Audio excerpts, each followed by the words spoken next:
Welcome to Omics ML Mentor, a web application for the guided machine learning analysis of omics data. The first page of the application, called the Welcome page, offers several features to help new users get acquainted with the application.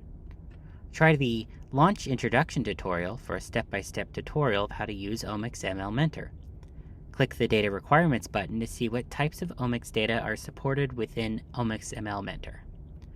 Learn more about machine learning models and statistical terminology used in the app under Supported Models and Methods.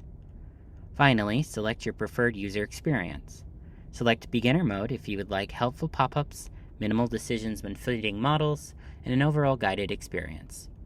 Choose Intermediate Mode if you would like a little more control over modeling decisions, and Advanced Mode if you would like all the features of Omics ML Mentor. Note that the additional features added in each mode do not fundamentally change the ML capabilities of Omics ML Mentor, and only the experience from the user side. Plots, tables, and models are saved as you use the application and can be downloaded in the Download tab. A helpful glossary can be opened at any time by clicking the Glossary button in the top left.